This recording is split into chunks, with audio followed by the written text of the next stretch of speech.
Saudi Arabia spent years trying to buy their way into football's elite. Cristiano Ronaldo arrived. Neymar arrived. Billions of dollars moved through a league that the rest of the world suddenly couldn't stop talking about. The 2034 World Cup was coming. Everything was moving in the right direction. And then Cape Verde held them to a goalless draw, and they went home. Not Cape Verde, the football powerhouse. Cape Verde, the archipelago nation of fewer than 600,000 people, appearing at their first World Cup in history, ranked considerably lower than Saudi Arabia in every table that is supposed to predict these outcomes. That result, a 0-0 draw in Houston on June 26, 2026, is where the story of one of the most ambitious football projects in the modern era hit its most painful wall. And the resignation that followed it the next morning raised a question that no amount of money has yet found a way to answer. Can you buy your way into the elite of world football? Or does football, in the end, ask for something that billions of dollars cannot provide? To understand the weight of what happened in Houston, you have to understand what Saudi Arabia has been building, and how fast it has been trying to build it. Vision 2030 is Saudi Arabia's national development program, a sweeping initiative designed to diversify the kingdom's economy and elevate its global profile across multiple sectors. Sport, and football in particular, sits near the center of that vision. Not as an afterthought, as a strategic priority, a deliberate, well-funded, institutionally serious commitment to transforming what Saudi Arabian football looks like, feels like, and competes like on the world stage. The Saudi Pro League had existed for decades as a domestic competition that attracted occasional international attention, but remained far from the conversation about where the world's best players performed. That changed in 2023. When Cristiano Ronaldo joined Al Nassr, the move generated the kind of global media attention that money alone cannot engineer. When Neymar followed to Al Hilal, and when a series of transfers brought names like Karim Benzema, N'Golo Kante, and Roberto Firmino, and Sadio Mane to the league, the Saudi Pro League became the most discussed destination in world football for a period of months.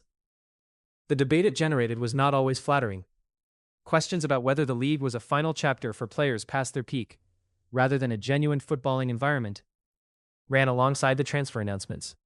Skeptics argued that accumulating expensive names in a domestic league was not the same thing as building a football nation. That the infrastructure required to produce elite-level national team players, the youth academies, the coaching pipelines, the competitive domestic ecosystem that nurtures talent from childhood, could not be assembled in years when other nations had built it over generations. Supporters of the Saudi project argued for patience. That transformation takes time. That the investment being made in facilities, in coaching education, in grassroots development, was laying foundations that would yield results. That judging a project of this scale and ambition by its early returns was premature. And then came the 2026 World Cup. Saudi Arabia had qualified. They had done so in their capacity as an Asian football nation, navigating a qualification process that serves as its own test of where a national team genuinely sits. Their arrival at the tournament in North America came with expectations that the previous years of investment and international attention had raised. The opening match against Uruguay felt like a moment of genuine promise. Saudi Arabia drew 1-1. Uruguay are a serious football nation, with a long World Cup tradition. A draw against them was a creditable result. The tournament appeared to be opening in a way that suggested the project was bearing fruit. And then Spain arrived.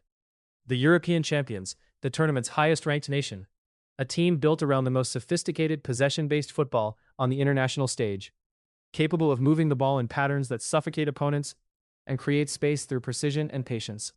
Spain against Saudi Arabia finished 4-0. Not an unlucky 4-0.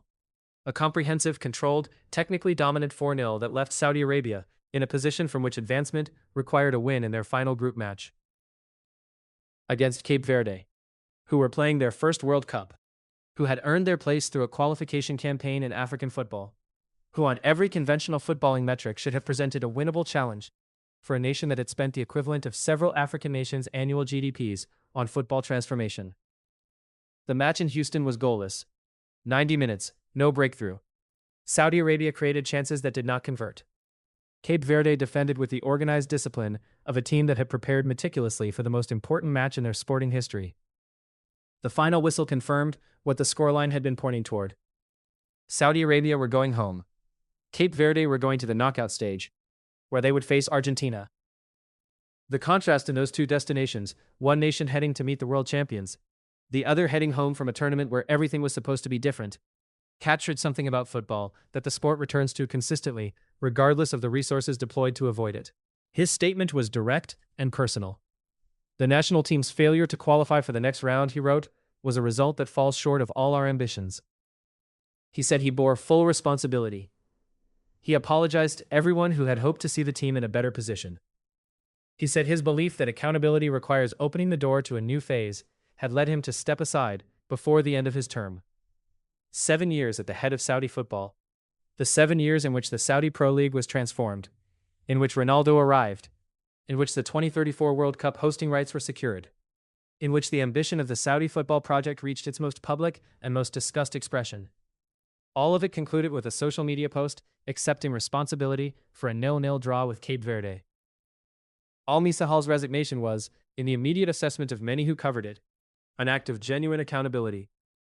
A senior figure taking responsibility when things went wrong, rather than deflecting the blame onto coaches or players or external circumstances. That kind of accountability is not always the norm in football's administrative culture, and its directness deserved acknowledgement. But the resignation also raised a question that goes beyond any individual. Because the problems that produced the Spain 4-0 and the Cape Verde 0-0 were not problems that arrived with Al-Misahal's tenure, or that could be resolved by his departure. They are structural questions about what it takes to produce competitive national team football. There is a specific tension inside Saudi Arabia's football project that the 2026 World Cup made visible. The Saudi Pro League investment, the Ronaldos and the Neymars and the global attention they generated, created something genuine and important for the league's commercial profile and for football's presence in the kingdom. But it created something less directly connected to the development of Saudi players. A league populated by international stars in the later stages of their careers is a different environment from a league developing domestic talent through competition and experience. The national team that played at the 2026 World Cup was not a team of Saudi Pro League imports. It was a team of Saudi players, developed through Saudi football's own structures, competing against some of the world's most sophisticated and experienced international sides. And the gap that appeared in those matches, particularly against Spain, reflected not the success or failure of the Ronaldo transfer, but the deeper challenge of building a footballing culture from which elite international players consistently emerge. Football nations that consistently produce world-class talent do so through systems that have operated across decades. Argentina's academy culture, Brazil's street football tradition, Germany's post-2000 youth development revolution, which took roughly a decade to produce the 2014 World Cup winning generation. Spain's own technical development philosophy, which the tiki-taka era represented as its fullest expression. These are the products of patience, repetition, and institutional commitment to the long game. Saudi Arabia has been building for years, but years in football development terms is the beginning of the story rather than the proof of concept. The youth players currently in Saudi academies, trained with better facilities and better coaching than any previous generation of Saudi youth players, will not peak at the elite international level for another decade. The fruits of present investment are not this World Cup squad. They are the squad that will be playing the 2034 World Cup at home, which is where the specific pressure of what happened in Houston becomes most acute. Saudi Arabia will host the 2034 FIFA World Cup. That was confirmed. The infrastructure projects have begun. The stadiums are in various stages of planning and construction. The organizational machinery of hosting the world's biggest sporting event is in motion. And in 2034, Saudi Arabia will not simply be a participant in the World Cup. They will be its host, competing in front of their own people, carrying all the expectation that home tournaments generate. With the eyes of the football world watching not just the organization, but the football. The precedent for host nation performance at recent World Cups provides a range of outcomes. Some hosts have exceeded expectations. Others have found that home advantage does not compensate for the gap between a nation's footballing development and the standard required to compete at the highest level of a 48-team tournament. What Saudi Arabia's 2026 elimination confirmed is that the gap between the current national team's competitive level and the standard required to make a meaningful impact at a World Cup remains significant. Not insurmountable, not permanent, but real, and real in a way that a single transfer or a federation president's resignation or a change of coach cannot close. The decision to replace head coach Hervé Renard with Georgios Donis less than 2 months before the tournament began added its own layer of disruption to an already pressured campaign. Changes of this nature at the 11th hour of tournament preparation create instability in tactical understanding and team chemistry at precisely the moment when those things need to be most settled. Whether the change was unavoidable or whether it reflected deeper instability in the Federation's planning is a question the incoming leadership will need to address. Al Misahal said in his resignation statement that he would remain a loyal servant of the kingdom and continue supporting Saudi sport in any capacity. He wished success to the next SAFF board. The procedures for electing new leadership were confirmed as beginning in accordance with Federation regulations. The new board will inherit a 2034 World Cup that is now 8 years closer than it was when the hosting rights were awarded. 8 years that need to produce a national team capable of competing with honor on a stage that will be watched by billions of people. 8 years of youth development, coaching education, competitive domestic football, and the kind of patient, systematic, unglamorous work that the transfer announcements and the league rebranding and the Ronaldo unveilings were never going to accomplish on their own. Saudi Arabia has the stadiums, it has the infrastructure funding, it has the institutional will of a government that has made football a strategic priority at the highest level. What it is still building is the thing that no amount of money can buy on a timeline that feels comfortable. Football history. The kind of history that arrives not through a transfer announcement or a hosting rights ceremony or a federation president accepting responsibility on social media. The kind that arrives through decades of a nation producing players who grow up dreaming of representing a team that made them dream in the first place. That history is being written now, in youth academies and school pitches, and the quieter parts of the project that don't generate global headlines.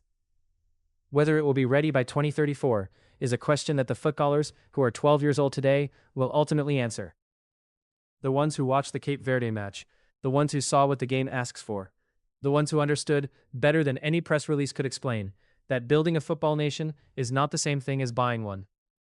That is the work that remains. What do you think? Can Saudi Arabia close the gap between their investment and their results in time for 2034? And does the Cape Verde draw reveal something about football that money simply cannot solve?